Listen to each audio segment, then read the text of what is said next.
શ્રોતાઓને વિનંતી છે મારી કે હંમેશા તમે જ્યારે ખેલૈયા તરીકે જતા હોય ત્યારે ફક્ત ને ફક્ત માતાજી પાસે એમની સ્તુતિની જ અપેક્ષા રાખો. જસુભાઈ બારા જળસંપત્તિ મંત્રી હતા 1994માં ને ત્યારે એ લોકો ત્યારે એ બહુ મોટી હાઈટ બધાની કહેવાતી. એ લોકો સાથે વાર્તાલાપ કરવાનું થાય, ભણવાનું થાય, છાપામાં લખવાનું થાય. એટલે ત્યારે એવા લોકો સાથે અથવા આપણા ઇન્ડસ્ટ્રીઝના જે એમડી કક્ષાના લોકો ચેરમેન દિલ્હી સુધી અનેક લોકો સાથેનું મારા સંબંધો પણ એટલા સારા છે, મળવાનું પણ એટલું થાય છે. જે આપણે ભારતની લોકપ્રિય વ્યક્તિઓ કહે કે ટોપ લેવલની વ્યક્તિઓ કહે, કલાકારો પણ એવું લાગે ત્યારે થોડું દુઃખ પણ થાય છે જીવનની અંદર. પણ હંમેશા ખુશ રહીને કામ કરવાનું ભૂલી જવાનું. ન્યૂઝપેપરની દુનિયા અદ્ભુત દુનિયા, એટલે એની એક આખી એક શક્તિ અલગ હતી. જય સોમનાથ. આજે આપણે પોડકાસ્ટિંગ માટે આપણી સાથે આપણા મહેમાન જોડાયા છે અને જે આ એપિસોડ છે તમે લોકોને બહુ મજા આવશે અને જે હસ્તી છે એને એકવાર તમે એના વિશે જાણશો. કદાચ તમે લોકોએ ક્યારેય પણ એના વિશે ક્યારે જાણ્યું નહીં હોય ઘણું બધું વસ્તુ, અને એમને એવા સારા સારા કામ કર્યા છે એમની લાઈફમાં, એ આપણે એમની પાસેથી જાણશું. અને એ લોકો ઘણા લોકો તરફ એવા મદદરૂપ છે ને કે એમણે ઘણા લોકોની હેલ્પ કરી છે. તો ચલો હું તમને મળાવું છું આપણા દીપકભાઈ કક્કર સાથે. જય સોમનાથ. જિગ્નેશભાઈ D3 ને અમારા અભિનંદન. ગીર સોમનાથમાં જેમ સોમનાથ દાદા છે, સિંહ છે, એમ જિગ્નેશભાઈ D3 પણ સૌથી વધારે આગળ વધે તેવી શુભેચ્છાઓ. અને ગીર સોમનાથની અંદર તો એક બાજુ સમુદ્ર હોય ને એક બાજુ સોમનાથ હોય ને એક બાજુ સિંહ હોય, એમાં કામ કરવાની, સેવા કરવાની એટલી મજા આવે ને અનંત મજા આવે કે એની કોઈ વાત ન પૂછો. ગીર સોમનાથને બધાને પણ હું આભારી છું કે અમને આવી સેવા કરવાનો મોકો આપે છે જિગ્નેશભાઈ. હવે દીપકભાઈ સાથે આપણે પોડકાસ્ટિંગનો આપણે જે આ એપિસોડ જે શરૂઆત કરશું, અમને એના વિશે આપણે લોકો ઘણું જાણશું. તો દીપકભાઈ, હું તમને કહું છું કે સૌથી પહેલા તમે જે સેવાભાવી તો છો જ, અને અત્યારે જે નવરાત્રી આવી રહી છે અને નવરાત્રી તમે ઘણા વર્ષોથી કરાવો છો. મને તો લાગ્યું કે હું ક્યારેય ગરબા રમવા શીખોય નહીં હોય ને રમવા જાતોય નહીં એની પહેલાં તમે કરાવો છો. તો એના વિશે તમે કહો કે ક્યારે આ ગરબા તમે જે કરાવો છો, બરોબર છે, ક્યારે તમે શરૂઆત કરી અને કેવી રીતના કર્યું એના વિશે અમને જણાવો. હું જિગ્નેશભાઈ આપને કહું કે ગીર સોમનાથ જિલ્લાની અંદર તો સૌથી નવું હતું 1994થી મેં શરૂઆત કરી છે. ને આપણા વિસ્તારના સૌથી સારા કલાકાર છે, લોકપ્રિય કલાકાર ભીખુ આખિયા એન્ડ ગ્રુપ દ્વારા 1994માં વેલકમ નવરાત્રિની શરૂઆત કરી હતી. અને દર વર્ષે અમે વેલકમ નવરાત્રિ કરતા આવ્યા છીએ. અને ત્યારબાદ બાય બાય નવરાત્રિ પણ શું કરી ને એટલો આનંદ આવે છે ને માતાજીની ભક્તિમાં કે એની કોઈ વાત ન પૂછો. નાની દીકરીઓ જ્યારે રમતી હોય ત્યારે અદ્ભુત દ્રશ્ય લાગે, સાક્ષાત માતાજી એવું લાગે. એ અતિ આનંદ લાગે છે મને. અને ત્યારબાદ 2007થી કલ્યાણ ગ્રુપ દ્વારા ફક્ત લોહાણા જ્ઞાતિ માટે, રઘુવંશી પરિવારો માટે, જે હજારો રઘુવંશી પરિવારો અમારા ગીર સોમનાથમાં રહે છે, તેના માટે લોહાણા બોર્ડિંગ બસ સ્ટેન્ડ સામે નવરાત્રિ શરૂ કરી છે 10 દિવસની. એ પણ ખૂબ જ આનંદ આવે છે. અને વર્ષો વર્ષ સૌથી વધારે સારા કાર્યક્રમો થાય જેમાં આપણી બહેનો દીકરીઓ સૌથી સુરક્ષિત અને સૌથી સલામતી અને સૌથી સારી રીતે રમી શકે તે માટે હંમેશા પ્રયત્ન રહ્યા છે. વેરાવળ હોય કે સોમનાથ હોય કે દીવ હોય, મારા માટે એક મારો મનગમતો વિષય છે. મારી દીકરીઓ સાથે મને સૌથી વધારે રહેવાનું ગમે છે જિગ્નેશભાઈ. હવે એમાં શું છે દીપકભાઈ, જે તમારી નવરાત્રીનું જે થયું છે, બરાબર છે, તમે 9 દિવસે કરાવો છો ને વેલકમ નવરાત્રી પણ કરાવો છો, પણ જ્યારે નવરાત્રી જેમ જેમ નજીક આવતી જાય છે, બરાબર છે, ત્યારે તમે ઘણા ક્લાસીસ જે હોય છે ગરબાના ક્લાસીસ એમને ઇન્વિટેશન આપો છો અને એમને પાસ ખરીદીને એવી રીતના બોલાવો છો. એમાંથી તમે લોકો એવા ઘણા એવા ખેલૈયા હોય, બરાબર છે, એ ખેલૈયાને તમારી યાદગાર જે રૂપ થઈ ગયા હોય એવા 2-4 ખેલૈયાને તમે આમ કે આ ખેલૈયાની જે આ સ્ટેપ અને એવું બધું કર્યું, અમારે માટે બહુ ખુશી કે આ લોકોને જોઈને અમે લોકોને અનુભૂત થાય એ પ્રમાણે હું આપને કહું કે નવરાત્રિ એટલે માતાજીનો એક અદ્ભુત શણગાર છે. એને વિશ્વની અંદર કોઈ પહોંચી ન શકે. એટલો મોટો ઉત્સવ છે આપણા હિન્દુ માટે કે એની વાત ન પૂછો. ને એમાંય જ્યારે દીકરીઓ થનગનથી આવતી હોય, નાની હોય કે મોટી હોય, અને દીકરાઓ પણ આવતા હોય ખેલૈયાઓ. આપને જણાવું કે હું ઓપન સૌરાષ્ટ્ર કચ્છ દાંડિયા ક્લાસ રાસ હરીફાઈ કરું છું દર વર્ષે. આ વખતે પણ મારી 2 ઓક્ટોબરે સોમનાથ સાગર દર્શનમાં છે સાંજે 6 વાગે. અને આપને વિશેષ આનંદ થશે જાણતા પણ હું ક્યારેય ખેલૈયાઓ પાસે 1 રૂપિયો લેતો નથી. એન્ટ્રી ફી નહીં, બધા એમને આવવાનું અને ઇનામો અમારે આપવાના. બહુ સારી રીતે અદ્ભુત એમનું કૌશલ્ય કલાનું પ્રદર્શન હોય છે. ઘણા લોકો છે, હું નામ એટલા માટે નથી લેતો, ક્યારેક કોઈ ખેલૈયાનું દુઃખ પણ લાગી જાય કે મારું કેમ નહીં રહી બોલ્યા. ગયા. પણ મારા માટે જે લોકો આવે છે તે સૌથી લોકપ્રિય છે ને સૌથી ઊંચા સ્થાને બેઠેલા છે. નવરાત્રિની શરૂઆત 2 મહિના પહેલા જ અમારા માટે એકદમ ઉત્સાહ લાવે છે. પણ જેટલા લોકો આપણે ખેલૈયા જે આપણે લોકો આવે છે અને જે રહી જાય છે, પણ એવા બધા ખેલૈયાને અમારે ઈચ્છા કે જે આ વખતેની વેલકમ નવરાત્રી છે જે તમે કરવાના છો એમાં પધારે અને એ લોકોના ગ્રુપને ઇન્વિટેશન અમે લોકો બધા લોકો અહીંથી જ આપીએ છીએ. અને હવે આપણે લોકો જઈએ છીએ દીપકભાઈના થોડા બચપનમાં. દીપકભાઈ, જ્યારે તમે સ્ટડી કરતા ભણતા તો તમારો અભ્યાસ તમે કહી શકો કેટલો કર્યો? મારું મણિબેન કોટક સ્કૂલ રાજેન્દ્રપન રોડ. હું 12મા ધોરણ સુધી ભણેલો છું. અભ્યાસ મારો 12માનો જ છે. પણ હું કોલેજમાં જ હંમેશા હતો, સોમનાથ કોલેજમાં. મારું મિત્ર વર્તુળ ત્યાં જ હતું, તો હું ત્યાં જ હતો. અને 1985 ની અંદર રેવન સ્કૂલ અને મણિબેન કોટકે નાઇટ ક્રિકેટ મેચ રમાડ્યો હતો. અમે 2 રૂપિયા ટિકિટ રાખીને, 2 રૂપિયા ખાલી ત્યારે, જે તે વખતે 1985માં. અને ત્યારથી ને મને એક ઈચ્છા હતી કે આપણા ગીર સોમનાથ જિલ્લાના જે પણ ખેલૈયાઓ છે, સ્પોર્ટવીર છે, કલા જગતના છે બધા, એમને આગળ લઈ આવવાની તમન્ના હતી. એના માટે હું અનેક પ્રયત્નો 1994થી કરતો આવું છું. આમ તો 1991માં પહેલો મેં કાર્યક્રમ કરેલો હતો. ત્યારબાદ સતત મારા કાર્યક્રમો ચાલુ હોય છે. જે વોઇસ ઓફ યંગ સિંગર હોય, ક્રિકેટનો હોય, નવરાત્રિ હોય કે કોઈ પણ ધાર્મિક ક્ષેત્રનું પણ સૌથી મોટું કાર્ય હોય એ પણ આ વિસ્તારમાં અમે એક સરસ રીતે કરેલું છે. અમે બધાને સહકાર લઈને આખા ગીર સોમનાથ જિલ્લાનો. જે શ્રાવણ મહિનામાં જે આપણે લોકોનો અમે લોકો ઘણા જે ઉત્સવ જે થતા હોય છે એમાં પણ તમે કરો છો, એમાં ઘણા આપણા પૂજનીય જે બાપુ બધા જે છે એમાં આવીને વક્તા એ આપે છે, તો એમના વિશે તમે ક્યાં ક્યાં છે આપને જણાવી દઉં કે એક આપણા બધા માટે આપ પણ ગીર સોમનાથ જિલ્લાના છો એટલે કે આ ભૂમિ મહાદેવની ભૂમિ છે, શ્રી કૃષ્ણની ભૂમિ છે, હરિને હરની ભૂમિ છે. શ્રાવણ મહિનાની અંદર શ્રી સોમનાથ ટ્રસ્ટના તમામ ટ્રસ્ટીઓ, ચેરમેન શ્રી આપણા નરેન્દ્રભાઈ મોદી છે, તેમનો પણ આભાર માનું છું.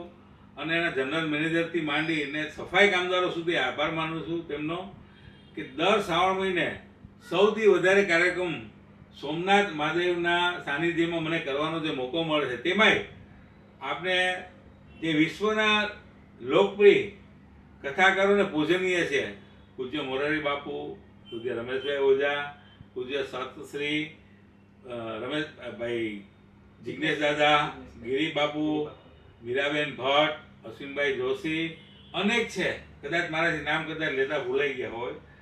એમની 7 દિવસની કે 9 દિવસની કથા પણ કરેલી છે અને 2 થી 3 દિવસના કાર્યક્રમો પણ કરેલા છે. એ જે મોકો મળે છે એ તો ભગવાનની સાથે રહેવાનો મોકો એ ક્યારેક કોકને જ મળતો હોય છે. એ મારા અહોભાગ્ય સમજું છું. અને હું ગીર સોમનાથની દરેક આપણી પ્રજાજનોને પણ આભારી છું કે એમને આવું મને સેવા કરવાની તક આપી. હવે હું જે કહું છું બરોબર છે, એમાં તમારે ખાલી સિંગલ લાઈનમાં જવાબ આપવાનો છે. ઓકે, ઠીક છે. હવે તમારા મેરેજ થયા હતા બરોબર છે, એ અઘરો સવાલ કહેવાય કે કઈ સાલમાં થયા હતા, પણ કદાચ તમને આઈડિયા હશે કે કેટલો વર્ષ થયા એમાં મેરેજ? 1990માં થયા. ઓકે, અમે યંગસ્ટરના મેરેજ થયા હોય તો અમારા લોકોને યાદ ન હોય. અને જ્યારે એવું સિચ્યુએશન આવે ને આપણે જ્યાં એમનો જન્મદિવસ ભૂલી ગયા અથવા એનિવર્સરી ભૂલી ગયા એટલે પૂરું થઈ ગયું. અને આ તમે જે સ્ટડી કરી હતી એટલે તમે લાઈફમાં તમે ક્યારે વિચાર્યું કે તમે પત્રકાર બનશો એવડા મોટા અને તમે ઘણા લોકોના ઇન્ટરવ્યુ લેશો, બરોબર છે? આજે મારો એવો સૌભાગ્ય છે કે હું આજે તમારું જે પોડકાસ્ટિંગમાં ઇન્ટરવ્યુ લઉં છું, બરોબર છે? સારા કામ કર્યા હશે મેં કે મને આ મોકો મળ્યો, બરોબર છે? પણ તમે આ જે પત્રકાર છે બન્યા છો, પણ ત્યારે તમે લોકોએ તો ક્યાંય વિચાર્યું હશે ને સ્ટડી કરતા હોય કે ઘણા લોકો એવું વિચારતા કે મારે ડોક્ટર બનવું છે, મારે એન્જિનિયર બનવું છે, વકીલ બનવું છે, તો એવો તમારો કઈ લક્ષ્ય હતો કે એવું ઘરમાંથી એવું કઈ હતું કે તમારે આ સ્ટડી કરીને આ બનવું છે? જિગ્નેશભાઈ, એક તો મારે આ વર્ષો જૂની પેઢીનો ધંધો છે અને એમાં વડીલોનો આગ્રહ હતો કે આ ધંધામાં ત્યારે તો ન્યૂઝપેપરની દુનિયા અદ્ભુત દુનિયા, એટલે એની એક આખી એક શક્તિ અલગ હતી અને તે વખતે કોઈ બીજું માધ્યમ નહોતું આપણી પાસે અને સૌથી વધારે લોકો જોડાતા ન્યૂઝપેપર સાથે. અને ત્યારથી વિચાર કર્યો હતો. હું નાનપણથી લગભગ મારી 22 વર્ષની ઉંમર હતી ત્યારથી હું આમાં જોડાયેલો છું. અને આપને જિંદગીની કરુણતા કહું કે સારી વાત પણ કહું, વેરાવળની અંદર અમારે મથુરાદાસ જીવરાજભાઈ ખક્કર, સુંદરજીભાઈ ઠકરા, એમની પેઢી હતી. એમની પાસેથી ન્યૂઝપેપર લઈ અમે બસ સ્ટેન્ડની અંદર, મારે બુક સ્ટોલ હતો ત્યાં અમે લોકો વેચતા અને એમની પાસેથી બધું હું શીખ્યો છું. આ એક શીખવું એક પણ કળા છે. એમની પાસેથી, વડીલો પાસેથી બહુ સારી રીતે શીખું છું. ત્યારબાદની અમારી પેઢીઓ અરવિંદભાઈ ઠક્કર છે, મહેન્દ્રભાઈ રાજા છે, રમેશભાઈ ખક્કર છે, એ પેઢીઓ પણ અમારી સારી, એકદમ સુંદર. એમની પાસે ઘણું શીખું છું અને તક મળે ત્યારે શીખી લઉં છું. ઇન્ટરવ્યૂ ઘણાના લીધા છે. સાથે સેવા કરવાનો એટલો મોટો જે કહેવાય આપણું મોકો મળે છે, એ માટે હું હંમેશા તત્પર રહું છું. મારે હંમેશા સૌથી વધારે સેવા કરવી છે. હવે એક એવો સવાલ છે કે હરેક લોકોની લાઈફમાં એક એવો મુમેન્ટ આવે છે કે જ્યારે એકદમ ખુશ હોય અથવા ક્યારેય એકદમ દુઃખી હોય. તો પહેલા કે તમારે એવો કોઈ ખુશી હોય તો તમારે એવા ક્યાં એવા મતલબ જે તમને કહું ને ઇન્ટરેસ્ટ હોય છે કે માન લો કે કોઈ વ્યક્તિને હોય તો એ ફરવા જાય છે, કોઈ જમવા જાય છે, કોઈ મ્યુઝિકનું સિસ્ટમ હોય છે, કોઈ ગીત ગાય છે, ડાન્સ કરે છે, એવું. તેવી રીતે તમારી લાઈફમાં તમે ખુશ થાઓ તો એવું શું કરવું તમને ગમે છે? મને તો એક જ વસ્તુ, હું સોમનાથ દાદા અને શ્રી કૃષ્ણ ભગવાનને પ્રાર્થના કરું અહીંયા કે હંમેશા મને એક સેવા કરવાનો મોકો આપે. કોઈને કોઈની, નાનો માણસ હોય, મોટો માણસ હોય, એ કોઈ અમારા માટે બધા સરખા. અચ્છા, તમને સેવા ને એ બધું વસ્તુ જે કાર્ય કરો છો એમાં તમને વધારે સૌથી વધારે આનંદ મને નીંદર જ આવે. સેવા કરવું તો જ નીંદર આવે. ઓકે. ને એવો કેવો મોમેન્ટ આવે કે જ્યારે તમને એમ થાય કે દુઃખ એવું અનુભવ થાય કે આ વસ્તુ જે કરી છે ને એના ખોટું, એના કરતા ન થવું છે? એવું તો ઘણી વખત થતું હોય છે જીવનની અંદર. નિરાશા પણ આવતી હોય છે, કારણ કે આજે જમવાનો આખો બદલાઈ ગયો, સિનારીઓ આખો બદલાઈ ગયો છે. જે પેલા આપણા વડીલો હતા એમની આખી લાગણીઓ જુદી હતી ને આજના વડીલોની લાગણીઓ જુદી છે. આજે તક મળે, તક લઈને વયા જવાનું. એટલે એવું જ્યારે થાય ત્યારે થોડું દુઃખ પણ થાય જિંદગીની અંદર. આપણે તો એકદમ પ્રેમથી કામ કરતા હોઈએ છીએ, પ્રમાણિકથી કામ કરતા હોઈએ છીએ, પણ ક્યારેક આવું લાગે ત્યારે થોડું દુઃખ પણ થાય છે જીવનની અંદર. પણ હંમેશા ખુશ રહીને કામ કરવાનું, ભૂલી જવાનું એક મિનિટની અંદર. તો હવે તમારા કુટુંબમાં કેટલા લોકો, સભ્ય તમે લોકો છો જે એક ઘરની અંદર રહેતા હોય? એટલું ભગવાન અદ્ભુત જે આશીર્વાદ આપેલા છે. મારે 2 દીકરાઓ છે. એક દીકરો મોટો છે મારો, એ જર્નાલિસ્ટનું ભણેલો છે રાજકોટનો. બીજો એક વકીલ છે, મારો એડવોકેટ છે. મારી દીકરી બેંગ્લોર સાસરે છે, એ ડૉક્ટર છે. મારા બધા બાળકોના લગ્ન થઈ ગયા છે. મારા મોટા દીકરાથી એક દીકરી એક દીકરો છે. મારા નાના દીકરાથી આવે ભગવાન જે પણ આપે સ્વીકારશું સરસ રીતે. અને જિંદગીની અંદર કોઈ ઈચ્છા, અપેક્ષાઓ કોઈ નથી. એન્જોય લાઈફ તમારી. બસ. તો રિટાયરમેન્ટ જેવું લાઈફ તમારી રિટાયર નહીં, કામ તો સૌથી વધારે આપણે કરવું છે, હા, લોકો અને સુધી પહોંચાડવું છે. કામ તો ચાલુ જ રાખવું પણ એમ રિટાયરમેન્ટ નો પણ આમ તમારે એમ રહી છે કે હા. નહીં હવે એક આપણે આપને કહું, એક મારી મને છે ને આપણે કલાકારો જે ગાવા વાળા હોય ને, સિંગરો, એમનો મેં એક 5 વર્ષ સુધી એપિસોડ ચલાવ્યો આયરી વિસ્તારની અંદર. લગભગ 15,000 બાળકો મારી સાથે, 15,000 બાળકો. 15,000 એમાંથી એટલા લોકો આગળ પણ વધ્યા છે. ઘણા લોકો એ આજે 1 લાખ રૂપિયા લે છે. 1 લાખ રૂપિયા નવરાત્રીમાં લે છે. એનો દાખલો પણ ઘણા તમને કહેશે જ વેરાવળની અંદર. એ અદ્ભુત મારો હતો. પછી મેં દીવની અંદર રણજી ટ્રોફી મેચ રમાડ્યો હતો, ક્રિકેટ મેચ 2001માં, અને સ્ટાર નાઇટ કરી હતી. ઘણી અદ્ભુત વસ્તુ જે ભગવાને બહુ સારી બધી કરાવી છે મારા માટે. ને તમારી હોબી શું છે? તમારે જે માનો કે મને એવું લાગે તમારી વાત પર કે તમને ક્રિકેટમાં બહુ ઇન્ટરેસ્ટ લાગે. ક્રિકેટ, પછી સંગીત મારા માટે અદ્ભુત સંગીત છે. તો તમે સિંગિંગ કરતા હોય? ના, હું કરતો નથી. મને સાંભળવાનું બહુ ગમે. એમાંય માતાજીના ગરબા તો મને એટલા ગમે કે હું બેઠો જ રહેવું લાગે મને. આખી રાત બેઠો રહ્યો એમ. ઠીક છે. એટલે બાકી બીજું એ વસ્તુ તમારે પૂછવાનું હતું, બરોબર છે, કે આ જે તમે ગીર સોમનાથમાં તો કરો છો, તો ઇન્ટરવ્યુ લેવા માટે તમે ક્યારે એવા વ્યક્તિનો ઇન્ટરવ્યુ લીધું કે તમારો એવો કઈ ડ્રીમ હોય કે મારે મારી લાઈફમાં આ વ્યક્તિનું તો ઇન્ટરવ્યુ લેવું જ છે, કેવી રીતના કે આ વ્યક્તિ સાથે મળવું છે, કે એવા વ્યક્તિ સાથે મહિલા હોય અચીવ કર્યું હોય એવો કોઈ ના, એવું તો હું એટલા માટે નામ નહીં આપી શકું, ઘણા લોકોને મોટાઈ બી લાગે, પણ આપને જણાવી દઉં કે દિલ્હી સુધી અનેક લોકો સાથેનું મારા સંબંધો પણ એટલા સારા છે, મળવાનું પણ એટલું થાય છે. જે આપણે ભારતની લોકપ્રિય વ્યક્તિઓ કહીએ કે ટોપ લેવલની વ્યક્તિઓ કહીએ, કલાકારો પણ કહીએ, કથાકારો પણ કહીએ, અને રાજકીય લોકો પણ કહીએ, બધા સાથે એકદમ આપ એટલા વર્ષથી કદાચ મારા ફોટા કે કંઈ જોતા હશો, તમારી બુક જોશો તો ખબર પડશે જ આપને. જે લોકો છે એમની સાથે એકદમ હળીમળીને રહેવાનું, આનંદ કરવાનો, અને એકદમ ઇઝી. પણ એવું તમારી લાઈફમાં સૌથી પહેલું ઇન્ટરવ્યુ તમે માન લો કે કોનું લીધું એમ તમે યાદ કદાચ હોય તો પહેલું જે લાઈફમાં જ્યારે તમે ઇન્ટરવ્યુ લીધું હશે ત્યારે થોડા નર્વસ થયા હશો, અથવા એવું હશે કે આ આપણું પહેલું ઇન્ટરવ્યુ છે, કેવી રીતના કરશું, એવી રીતના એવા કોઈ વ્યક્તિ?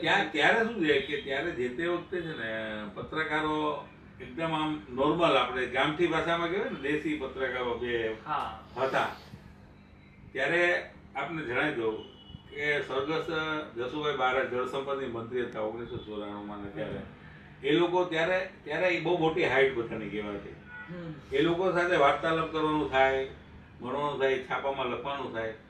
એટલે ત્યારે એવા લોકો સાથે, અથવા આપણા ઇન્ડસ્ટ્રીઝના જે એમડી કક્ષાના લોકો, ચેરમેન કક્ષાના મહેન્દ્રભાઈ હોય, જયભાઈ મહેતા હોય, એ બધા લોકો સાથે એકદમ સરસ રીતે મળવાનું થાય ને વાત કરવાની થતી. એટલે ત્યારે થોડું એમ લાગતું, પછી એમને જ શીખવાડ્યું કે આવી રીતે કરાય, આવી રીતે કરાય. એ પણ એમનું જ બધાનું શીખેલું છે. ને તમારું જે હવે અત્યારે આપણે પાછા નવરાત્રી પર આવીએ કે નવરાત્રી અત્યારે ઝડપથી આવી રહી છે, બરોબર છે, અને બધા ખેલૈયાઓના પગ આમ ઝંઝણાતા હોય છે કે હવે ક્યારે આવે અને અમે લોકો ગરબા રમવા જાય. તો જે તમે કીધું વેલકમ નવરાત્રી તમે કરવાનું પ્લાનિંગ હોય છે, બરોબર છે, અને એ પ્લેટફોર્મ જેમાં ગરબા બધા લોકો રમતા હોય છે, પણ મોસ્ટ ઓફલી મેં નોટ કર્યું ને, કેમ કે હું પણ ગરબા રમું છું ને હું કોરિયોગ્રાફર છું, બરોબર છે, પણ મેં ઘણા લોકોને નોટિસ એવા કર્યા કે બધા જે રમવાની મજા એના કરતા તો બધા લોકો જે વધુ પડતા ઇનામોમાં જે દৌડ ભાગે છે. તો એ વિષય પર તમારું શું? તમે તો ત્યાં છો, બરોબર, આયોજક છો, એટલે તમે એ વિષય પર શું કહેવા માંગો છો કે કદાચ કોઈ રમતા હોય અને એમને કદાચ નંબર ન આવે, તેમને જે દુઃખ થાય છે, એ વસ્તુ થાય છે, તો એ વિષય પર એક તમે કહો તાકે બધા લોકો ખેલૈયા આ વર્ષે જે કઈ રમે એટલે એમને કઈ ઇનામ મળે કે ન મળે, પણ જે રમ્યા એની ખુશી એ લોકોને થાય. નવરાત્રી ફનગનથી આવી રહી છે. માતાજી અત્યારે બિરાજમાન થઈ રહ્યા છે આપણા દરેક ઘરોની અંદર, અને ગીર સોમનાથની હું તો સમગ્ર વિશ્વના ખેલૈયાઓને જણાવીશ. હું આપને વિશેષ જિગ્નેશભાઈ કહું કે વર્ષોથી હું નવરાત્રી રમાડું છું, વેલકમ કે બાય બાય, પણ મારે તે ઇનામ માટે કોઈ આવતું જ નથી. રમવા માટે જ ફક્ત આવે છે લોકો, એકતા લાગણીથી આવે છે. એની વાત કરવા તમે સરસ રીતે. અને ખેલૈયાઓને વિનંતી છે મારી કે હંમેશા તમે જ્યારે ખેલૈયા તરીકે જતા હોય ત્યારે ફક્ત ને ફક્ત માતાજી પાસે એમની સ્તુતિની જ અપેક્ષા રાખો. સૌથી મોટું ઇનામ કે જે પણ જિંદગીની મહત્વાકાંક્ષા છે એ પૂરી કરશે માં, આપણી માં. એટલે એમની સાથે જ્યારે પણ તમે જોડાઓ ત્યારે એક તલ્લીન થઈ જાવ તેમની સાથે, માં સાથે રમતા હોય તેવું એક આબેહૂબ દ્રશ્ય તમારી સાથે હોવું જોઈએ. ઇનામની કોઈ જરૂર નથી. તમારી સાથે માં રમતા હોય ને એ મોટું ઇનામ છે. એટલે ખેલૈયાઓને મારી વિનંતી છે કે ઇનામ માટે રમવા જ ન જવું, ફક્ત માં સાથે મળવા જવું. ખૂબ સારી વાત કરી છે આપણે દીપકભાઈ સાથે, અને એને ધ્યાનમાં રાખીને બધા લોકો જો આ વસ્તુનો આગળ વધે તો પછી તમારા લોકોની નવરાત્રી સૌથી બેસ્ટ થઈ જશે. ને ઇનામ આજે નહીં તો કાલે મળી તો જવાના જ છે. અને તમે આજે નાની પોઝિશન પર હોય ત્યાંથી મોટી પોઝિશન પર આવતા વાર નથી લાગતી. જેમ કે હું અત્યારે ટૂંકમાં ખાલી મારા વિશે કહું તો હું નોર્મલ હતો, પછી મને જ્યારે ગોલ્ડ મેડલ મળ્યો ત્યાંને એ મને ખુશી જે હતી બહુ સારી એવી હતી, બરોબર છે. એવી રીતના જ હવે મેં વિચાર્યું કે હું બધા લોકો સાથે મળું અને એમની સાથે પોડકાસ્ટિંગને આવી એપિસોડ બનાવી અને તમારી સામે રજૂ કરું. તેવા ઘણા લોકો સાથે આપણે લોકો મળશું અને એવી વાતચીત કરશું. હવે દીપકભાઈ, તમે એવું કઈ વસ્તુ કે જે કઈ મેસેજ કહેવા માંગતા હોય અથવા તમે આપણું કઈ રહી ગયું હોય તમે કેવું હોય તો કહી શકો. હું નવરાત્રી આવે છે એના માટે કહીશ દરેક ખેલૈયાઓને, નાનો પરિવાર પણ હોય છે, મોટો પરિવાર હોય છે, પણ મારી બાળકોને વિનંતી છે એમના દરેકને, એમના પરિવાર પાસે કોઈ જીદ ન પકડે. કોઈ પણ મારે આ ડ્રેસ લેવો જ છે ને મને રહી દો, કારણ કે હંમેશા માતા પિતાની પરિસ્થિતિ પણ જોઈને ચાલતો. આપણે ફક્ત ને ફક્ત માતાજી પાસે જઈએ છીએ, નહીં કે આપણું પ્રદર્શન કરવા જઈએ છીએ. એટલે ખાસ મારી વિનંતી છે, માએ આપને આપવો હશે તો આપને અનેક ગણું આપશે. કોઈ તમે મામા જ તને લ્યો. બીજી વાત, દરેક ખેલૈયાઓ, દરેક પરિવારો, આપણો સૌથી મોટો તહેવાર હિન્દુઓનો છે અને માતાજી આપણા આંગણે પધારતા હોય ત્યારે આપણે સૌએ સૌથી મોટા ઉત્સાહે તેમની સાથે જોડાવવું જોઈએ. દરરોજ દીવડા પણ કરવા જોઈએ, દરરોજ આરતી પણ કરવી જોઈએ ને 10 દિવસ ખુશનુમાં વાતાવરણ, હસતા ભર્યા ચહેરા અને કોઈ પણ જાતની મુશ્કેલી ન આવે તેવી પણ માતાજી પાસે પ્રાર્થના કરું છું. ને વિના વિઘ્ને નવરાત્રી આપણી સૌની રહે તેવી પ્રાર્થના કરું છું. જય માતાજી. હવે આ જે આપણી જે નવરાત્રી આવી રહી છે, માનો કે ગુજરાતનો સૌથી મોટો તહેવાર એટલે કે 9 દિવસનો તહેવાર એટલે કે માતાજીની નવરાત્રી. હવે જો નવરાત્રીનો જે આ સમય આવે છે એમાં મારા તરફથી એક વાત એ કહેવાનું છે કે ઘણા લોકો જે ખેલૈયાઓ જો છે એને ક્યારેય પણ રમતા હોય અને એને પરસેવો થાય અથવા એકદમ થાક લાગે અથવા હાફ ચરે તો એ લોકોને રોકાઈ જવું, કેમ કે અત્યારે અટેક ને એવું બધી વસ્તુ પ્રોબ્લેમ બધું થાય છે. તો એ લોકો એને ધ્યાનમાં રાખી અને નવરાત્રી રમે. બાકી અમારા તરફથી ઓલ ધ બેસ્ટ કે તમે લોકો આગળ વધો. અને દીપકભાઈનો જે આપણે આજે વખતે જે આ એપિસોડ લીધો છે, બરોબર છે, આશા કરશું કે આપણે નેક્સ્ટ એપિસોડમાં પણ આવી રીતના મળીએ બધા લોકો. સૌને જય માતાજી. જય માતાજી, જય સોમનાથ.